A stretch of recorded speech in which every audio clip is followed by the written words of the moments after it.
Salam.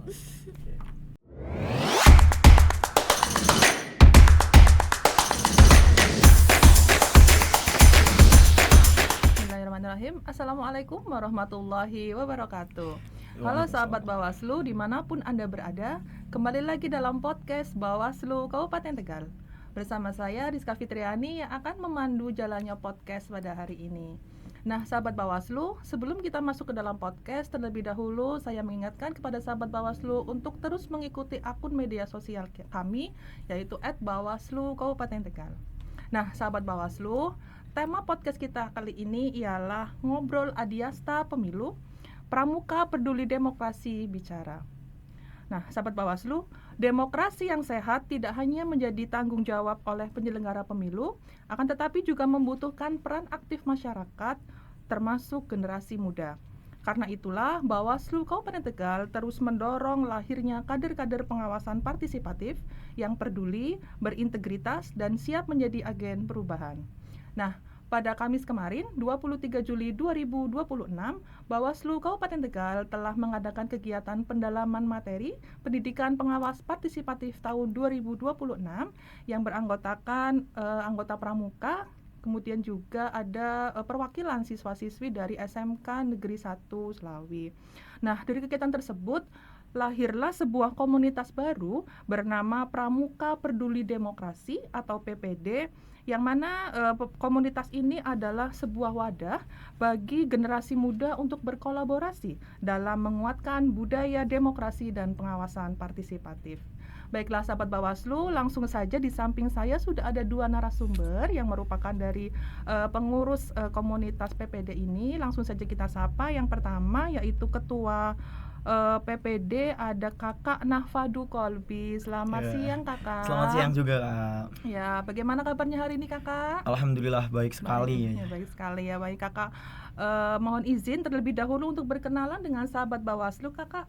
Oke, sebelumnya terima kasih. Halo semuanya, perkenalkan nama saya Nahfadu Kolbi. Teman-teman semua bisa manggil saya dengan panggilan Obi. Saya sekarang aktif di Kuartir Cabang Tegal sebagai jabatan Wakil Ketua Dewan Kerja Cabang masa periode 2026-2031 yang alhamdulillah kemarin setelah musyawarah berhasil mendapatkan jabatan sebagai ketua dari komunitas PPD.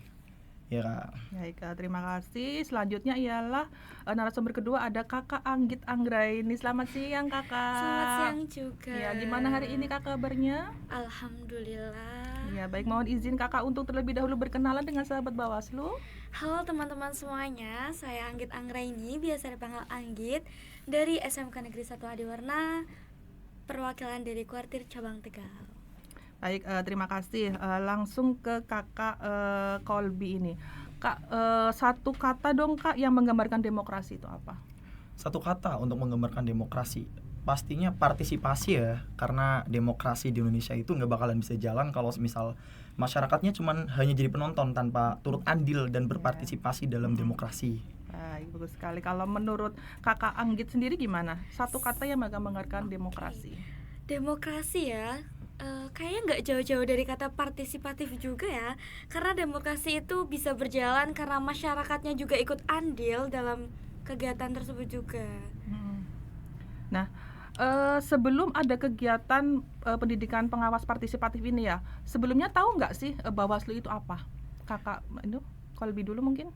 Jujur sebelum mengikuti pelatihan P2P kemarin ya, setahu saya itu Bawaslu cuman bertugas untuk mengawasi di dunia pemilu. Ternyata tugas dari Bawaslu itu lebih daripada itu. Dia itu memberhentikan sebuah kecurangan-kecurangan yang ada di dunia demokrasi seperti yang marak terjadi di sekarang, yaitu money politik ya, dan caranya juga berbagai macam. Salah satunya itu dengan cara pengawasan di digital. Nah, itu hal yang baru saya ketahui kemarin setelah mengikuti P2P. Baik, kalau menurut Kak Anggit sendiri gimana? Jawabannya kok sama ya? Sama, aduh, bisa kompak banget ya. Iya nih, kayak berdua kita. ya. Aduh, gimana ya? Jawabannya ya sama ya Kak. Bawaslu yang saya tahu hanya Badan Pengawas Pemilu ya. Sebelum itu, kalau semisal setelah mengikuti P2P kemarin sih kayaknya Bawaslu itu nggak kayak gitu dong ya. Bawaslu juga menangani kecurangan-kecurangan juga dalam pengawasan pemilu juga. Apalagi politik politik uang ya. Iya. Apalagi sekarang tuh udah ada yang namanya kris. Oh, Chris ya. Pengajuan teknologi ya. Iya ya, bisa politik uang itu udah nggak bisa terlihat ya pakai kris. Majuan ya. Baik, kalau boleh tahu info P2P itu dari mana dan kenapa Mas Kolbi sendiri tuh memilih ikut untuk gabung dalam P2P ini? Oke Kak, informasi pertama yang saya ketahui itu dari grup Baloka ya. Kebetulan saya juga anggota aktif dari unit bantu pertolongan pramuka. Jadi di situ senior saya mengirimkan informasi ini melalui grup dengan list-listan ya, list yang bersedia. Nah, dan kebetulan saya itu orangnya itu gaspol Oh, banget ya ya. Allah, ya Allah. Kalau misal ada informasi Semangat event ya. nih, pasti orang pertama yang Yang list nge-list untuk ya. mengikuti. Iya, betul banget. Bener banget kan nge-list ya. Nah di situ saya langsung list pertama walaupun belum tahu apa sih P2P Ngapain itu. ya? Iya. Ya, dan kenapa alasan saya ikut ya yang jelas karena itu saya itu orangnya haus akan pengalaman baru. Ya, apalagi iya. ini tuh di dunia Bawaslu yang dimana saya dari dulu tuh belum awam tahu banget ya, ya. masih awam banget apa sih itu Bawaslu dan gimana tugas-tugasnya. Ternyata setelah saya ikut, wah asik banget nih. Iya. Baik, kalau menurut Kak Anggit sendiri gimana? Kalau saya sih waktu itu malam-malam ya Kak, tiba-tiba itu pradana saya tuh share yang siap mengikuti kegiatan P2P dari kuartir cabang Tegal siapa. Nah dari situ tuh, lah kok ini nggak ada yang ngelis ya gitu. Aduh, daripada nggak ada yang ngelis ya udah wis ngelis dulu ya. Oh, iya. Modal nekat. Terus waktu itu juga sempat ikut kegiatan event Raimuna daerah ya. Nah itu tuh ada Saka Adiasta Pemilu. Nah di situ juga dijelasin waktu itu sempat punya bukunya juga P2P. Oh, berarti udah spill duluan ya, udah Iya. tahu duluan ya. Jadi kayaknya ini oke deh kita ikut. Tertarik ya Iya. minat untuk mengikuti kegiatan ini. Nah, kemarin kan sudah mengikuti kegiatan pendalaman materi P2P ya yang diadakan di SMK Negeri 1 Slawi. Nah, dari seluruh materi yang dijelaskan oleh narasumber mulai dari pencegahan pelanggaran sampai dengan pengawasan digital, kira-kira materi apa sih yang membuat menarik banget untuk diikuti gitu? Yang paling sering yang paling disukai? Kalau untuk saya pribadi, materi kemarin yang paling saya sukai dan menarik itu pengawasan di berbasis digital ya. Karena di era sekarang, di generasi kita ya, siapa sih orang yang nggak megang siapa orang yang megang HP dan main dunia digital, sosial media. Jadi itu tuh sangat penting untuk remaja mengetahuinya bahwasannya pengawasan ini tuh sangat penting buat kita supaya kita tuh tahu gimana caranya membedakan berita hoax dan berita fakta. Jadi materi yang paling buat saya melek itu tuh materi itu tadi, pengawasan di dunia digital. Ya, kalau dari Mbak Anggit sendiri? Karena saya Gen-Z ya, nggak jauh-jauh dari digital ya. Ya Allah, karena kan ya. nanti pemilih 2029 itu banyak pemilih pemula dari Gen Z dan Gen Alpha ya. betul. Nah kita sebagai Gen Z dan Gen Alpha juga harus melek digital, nggak cuma yang Gen milenial aja ya. Karena digital itu sekarang tuh siapa sih ya yang udah nggak ini, harus kita tuh semuanya harus pakai digital ya. Berarti hampir sama ya jawabannya ya. Ini kayaknya udah kompakan janjian apa gimana ini ya? Satu frekuensi sih kayaknya sih. Hati nggak sih? Aduh. No. Nggak boleh ya. Baik. Kepada Mas Kolbi nih yang jadi ketua dari PPD ini, bisa diceritakan sedikit nggak kenapa sih memilih nama komunitas P2P ini dengan nama PPD, dan apa sih arti dari komunitas ini bahwa Pramuka Peduli Demokrasi itu artinya apa?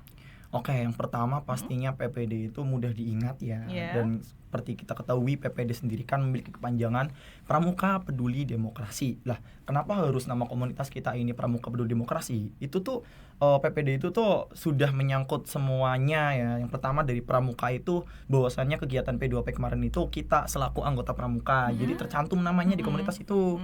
Terus Peduli Demokrasi ya, bahwasannya harapan dari kita semua untuk anggota Pramuka itu bisa lebih tahu seenggaknya tuh dasar mengenai dunia demokrasi. Jadi PPD itu kita simpulkan untuk anggota Pramuka supaya bisa lebih aktif dan bisa berpartisipasi di dunia demokrasi. Seperti itu, Kak. Ya. Nah, setelah terbentuknya PPD ini kira-kira ada nggak sih tugas pertama yang dilakukan oleh komunitas itu? Ada, kemarin sempat dari Kakak Dewan itu menyampaikan tugas pertama kita itu menyelesaikan RTL atau rencana tindak lanjut ya, yang dimana rencana tindak lanjutnya itu adalah uji petik. Dan karena saya masih awam, jadi menurut penangkapan saya itu di situ kita semua selaku anggota komunitas PPD itu diperintahkan untuk mencari data untuk warga negara Indonesia yang TMS atau tidak memenuhi syarat. Salah satunya adalah warga negara Indonesia yang sudah meninggal. Jadi RTL pertama kita adalah mencari data TMS di desa kita nih, kita terkhususnya di lingkungan sendiri, yang dimana nanti datanya itu dikumpulkan jadi satu, kita serahkan ke Dewan. Jadi nanti tujuannya itu supaya di pemilu 2029 nanti warga negara Indonesia yang TMS itu tidak bisa atau tidak memiliki hak suara lagi. Seperti itu Kak. Ya, kira-kira kesusahan nggak Mas untuk mencari data itu? Pastinya jujur susah ya, ya. jujur ya. Iya, gitu. Kalau menurut Kak Kolbi sendiri susah nggak nih dengan tugas pertama ini? Lebih ke susah gampang ya Kak. Susah gampang. Karena kenapa ngomong susahnya itu namanya ketua mengkoordinasi semua anggota dan pasukannya ya lah, itu susahnya. Apalagi kemarin waktu setelah hari Kamis itu Jumat Sabtunya kita langsung kegiatan ya. Iya betul banget, kita langsung kegiatan full. Jadi kita 3 hari 3 malam itu nggak pulang ke rumah. Nggak tidur juga ya. Nggak tidur juga itu. Luar Sekalinya biasa, tidur anak itu kalau misal lagi ada apa free namanya time. tes gitu itu udah tidur. 2 menit tidur. Kayaknya harus bangun lagi. Harus bangun lagi. Ya itu susahnya. Kalau misal gampang, kebetulan banget ini, mohon maaf kemarin di lingkungan saya sendiri itu baru saja ada yang meninggal. Pas banget ya Kak ya. Iya, jadi itu bisa jadi peluang untuk saya mengerjakan RTL dan bisa langsung minta datanya ke keluarga, karena kebetulan dia itu almarhum itu tetangga saya sendiri. Oh iya, jadi bisa ini gampang ya aksesnya. Aksesnya itu mudah. Seperti ya, itu. Kalau Kak Anggit sendiri gimana? Susah nggak tugas pertamanya? Jujur saja saya belum mengerjakan ya. Aduh, karena dari kegiatan kemarin itu hari masih apa sibuk ya? Hari Kamis Hari ya. Kamis terakhir kita Hari kegiatan. Kamis langsung ada seleksi Dewan Kerja Cabang. Habis itu saya ngajar. Habis itu hari Minggunya saya juga ngajar. Habis itu kemarin Senin, Selasa sampai hari ini juga saya belum ke rumah. Karena ada kegiatan PTN-PTA juga, belum sempat pulang ke rumah, saya malah disipur saya dari kemarin. Ya Allah. Nggak punya rumah. Luar biasa ya. Nah, pertanyaan selanjutnya ialah banyak anak muda yang menganggap bahwa demokrasi itu urusan saat pemilu saja. Nah, menurut Mas Kolbi sendiri, kenapa sih generasi muda itu justru harus mulai pedulinya dari itu sekarang, nggak harus mendekati pemilu? Sebenarnya itu justru harus jadi hal wajib ya, karena pemuda kita ini yang bakalan meneruskan demokrasi ke depan, demokrasi di Indonesia. Jadi kenapa harus pemuda sekarang? Itu hal wajib yang harus kita ketahui semua ya. Karena itu tadi bahwasannya dunia demokrasi itu yang akan melanjutkan ya kita ini. Kalau misal nggak kita ini mau siapa lagi? Jadi untuk para pemuda di luar sana nih, ayo kita bareng-bareng cari tahu dan belajar dasar-dasar tentang demokrasi, supaya nanti ketika kita sudah dapat hak untuk bersuara, kita tuh bisa lebih mudah mengerjakannya dan berani untuk mengatakan tidak kepada kecurangan-kecurangan yang nanti akan dilakukan. Seperti itu teman-teman. Ya, kalau menurut Kak Anggit sendiri gimana? Kalau menurut saya sih generasi muda, generasinya saya dan teman-teman semua lah ya. Gen Z lah ya. Gen Z banget nih. Itu adalah generasi yang akan memilih dan akan dipilih ya. Jadi kalau semisal generasinya ajang apa ya, awam akan demokrasi, nanti gimana ke depannya gitu. Iya, benar sekali ya. Nah, setelah resmi menjadi bagian dari komunitas PPD ini ya, Pramuka Peduli Demokrasi ini, apa sih perubahan yang ingin Mas Kolbi bawa mungkin di lingkungan sekolah atau masyarakat? Terkhususnya di lingkungan pramuka ya, karena saya anak pramuka sendiri. Yang jelas saya akan mengajak teman-teman pramuka supaya bisa lebih peduli dan lebih teliti kepada informasi-informasi yang beredar di dunia sosial media ya. Itu harus lebih melek akan dunia digital supaya kita tuh tahu mana informasi yang benar dan mana yang salah. Ya, untuk masyarakat sendiri niatan saya pengen diskusi-diskusi santai sama keluarga sendiri nih, teruntuk keluarga sendiri terlebih dahulu, lingkungan sekitar terlebih dahulu. Kita diskusi-diskusi kecil, karena saya juga masih terlalu awam di dunia demokrasi. Barangkali dengan diskusi itu saya malah mendapatkan materi atau ilmu yang belum saya ketahui dari orang tua atau bahkan keluarga-keluarga lain. Jadi seperti itu Kak. Ya, kalau menurut Kak Anggit gimana? Jadi sebelumnya saya mau cerita nih. Ya, boleh ceritakan. Kalau semisal saya dan teman-teman saya juga, kalau semisal mau nongkrong, kita juga harus voting dulu ya. Yang paling Iya. banyak kita di Mau kemana mana nih? gitu. Mau ke Ah, Forest, iya, YNB atau mau ke iya, Starbucks iya. ya. Kita juga harus voting dulu. Nah, saya akan mengajak teman-teman saya untuk peduli terhadap isu demokrasi dulu. Terus melek akan dunia digital. Terus juga kita juga harus menghargai pendapat sesama ya Kak ya. Jangan maunya bener sendiri ya kayaknya gitu sih. Ada satu tambahan lagi nih Iya, Kak buat gimana? para pemuda. Kalau misal kalian mengetahui atau menjumpai kecurangan-kecurangan yang ada, contoh Iya. kecilnya aja Kak, seperti money politik. Mm-mm. Tolonglah kita para remaja ayo berani mengatakan tidak kepada money Stop. politik ya. Karena apa sih, berapa sih uang 30.000 kita berapa dapatkan sih? Gitu ya. Berapa yang kita dapatkan Iya. demi 35 tahun. 5 tahun ke depan demi ya. 5 tahun ke depan. Jadi tolong untuk para pemuda lah, mending kita kerja kalau misal pengen punya uang gitu ya. Kerjaan banyak ya 19 Banyak kok. kita pernah Iya, kerjaan. katakan stop kepada money politik. Yes. Seperti itu. Baik, nah kalau berbicara tentang tadi ya pembentukan komunitas PPD inilah yang membedakan PPD ini dengan kegiatan pramuka pada umumnya tuh apa sih? Kalau misal untuk pramuka pada umumnya yang kita ketahui sendiri kan lebih berfokus kepada peningkatan diri dan karakter Iya. ya. Oh. Apalagi kegiatan lapangan-lapangannya yang membuat kulit kita ini hitam. Oh iya, Aku iya. putih ya kayaknya. Nggak diajak. Oh, iya, iya. Nah itu kalau misal pramuka pada umumnya. Tapi kalau misal tentang PPD itu yang kemarin saya dapatkan itu, kita itu tetap ya harus bisa mengembangkan diri kita dan karakter kita, namun lewat dunia demokrasi. Dengan cara seperti tadi, kita berani mengatakan tidak kepada kecurangan-kecurangan, kita bisa lebih teliti lagi kepada berita-berita yang disampaikan melalui dunia Media digital, sosial. media sosial. Seperti itu perbedaannya. Nah, kamu Kak Anggit gimana? Ya sama sih ya, karena saya juga sama Kopi juga sama-sama dari pramuka ya. Kalau pramuka sih lebih ke karakter di lapangan, di tempat panas-panasan, fisik Iya, fisik ya. juga ya. Iya. Kalau semisal di dunia kemarin ikut P2P tuh kayaknya kita tuh apa ya?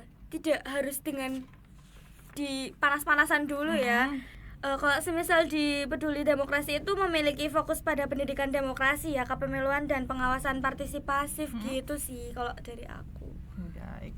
Nah, dengan adanya komunitas pramuka peduli demokrasi nih, menurut Mas Kolbi, kegiatan apa sih yang ingin diwujudkan agar komunitas ini benar-benar berdampak bagi masyarakat?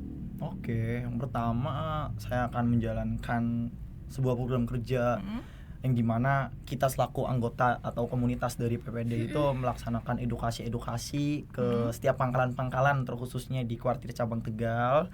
Dan setelah melakukan edukasi itu, kita sambil menyaring anak-anak yang sekiranya ada minat di dunia demokrasi. Iya, benar. Setelah itu untuk tindak lanjutnya kita akan mengadakan diskusi-diskusi kepada sama orang-orang atau anak-anak tadi yang ada ketertarikan di dunia demokrasi. Ya. Jadi dengan adanya tadi edukasi dan diskusi itu, harapannya untuk para anak-anak atau para pemuda di kuartir cabang Tegal itu bisa selalu berpartisipasi di dunia demokrasi dengan seperti tadi contohnya kita berani melawan kecurangan-kecurangan yang ada dan berani mengatakan tidak kepada hal-hal yang sekiranya itu melanggar aturan yang ada, dan tahulah bagaimana demokrasi di Indonesia ini berjalan dengan semestinya. Seperti itu Kak. Ya, kalau dari Kak Anggit sendiri gimana? Kalau dari aku sih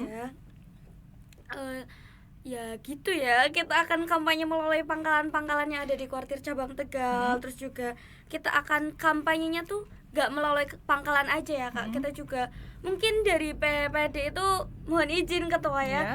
kita akan membuat IG ya. Iya. Untuk kampanye tuh jangan lewat apa Face ya, to face face to langsung. face Ya. aja. Iya, kita juga sebagai Gen Z lagi-lagi iya. ya, Cocok kita gitu. juga harus punya IG yang Media mumpuni sosial ya, ya. bisa. Oke, masukan ketua terima. Iya, ini ide yang sangat cerdas sekali ini dari para anggota. Nah, ini sebagai closing statement karena berhubung waktu kita sudah terbatas ya, kepada Kak Kolbi, bayangkan 5 tahun ke depan nih menjelang pemilu 2029, seperti apa sih harapan kalian terhadap generasi muda dan demokrasi di Indonesia? Harapan saya pribadi semoga untuk para pemuda di Indonesia itu kita bisa lebih peduli terhadap demokrasi, lebih aktif dan berpartisipasi, dan pastinya satu, jangan mudah terprovokasi. Seperti itu Kak. Baik, kalau Kak Anggit sendiri gimana? Yang pertama, tolak politik uang, guys. Tuh. Please, uangnya tuh nggak seberapa. Seberapa? ya paling segitu-segitu ya Kak ya. Terus juga kita harus menggunakan hak pilih dengan bijak ya Kak. Karena kalau semisal kita cap cip cup 5 tahun ke depan kayaknya Kok sampai cap cip cup ya? 5 tahun kita berdasarkan Iya, cap cap cip cip cup. cup sayang ya. ditentukan cap Aduh. cip cup. Sayang banget sih kalau itu sih. Ya, baik. Sebelum kita closing podcast ini, mungkin ada yang mau disampaikan lagi kepada sahabat Bawaslu? Seperti saya sampaikan tadi untuk para sahabat-sahabat Bawaslu untuk tetap semangat dalam menegakkan keadilan khususnya di dunia Keadilan demokrasi banget ya. Keadilan ini ikutnya sebuah pekerjaan yang sangat bijak ya. Iya. Karena menuntut keadilan dan kebenaran yang dimana tugasnya itu kan tadi salah satunya bisa mencegah sebuah tindakan curang yang ada di demokrasi Indonesia. Pesannya tetap semangat dan semoga bisa selalu jaya selamanya ya. Ini demi demokrasi Indonesia soalnya. Tetap semangat. Iya, baik. Kak Anggit sendiri silahkan Kalau barangkali aku pesan terakhir. sih cukup sih ya, kayaknya udah tersampaikan semua sama Kak Ikut Albi terus ya. ya, sama Iya. terus ya. Luar biasa, dipakainya pasangan sehati banget ini. Aduh, kayak masih jauh ya, masih 5 tahun ke depan. Belum jadi presiden. Oh, iya, Belum jadi bupati. Siap. Baik, demikian podcast kita hari ini. Terima kasih Kakak Sama-sama, Kolbi Kak. sama Sama-sama, Kakak Kak. Anggit ya. Jangan lupa untuk sering-sering main ke Bawaslu ya, barangkali lewat atau mungkin apa bisa diskusi ke sini. Dapat rumah baru nih Iya, ya. dapat rumah baru, pengalaman kita baru, banyak ya. Rumah kita kenalan banyak. baru, keluarga baru ya, seperti itu ya. Baik, nah sahabat Bawaslu, demikianlah podcast kita pada hari ini. Saya selaku host mohon maaf. Akhir kata, wassalamualaikum warahmatullahi wabarakatuh. Dadah semuanya. Salam Pramuka. Salam. Salam.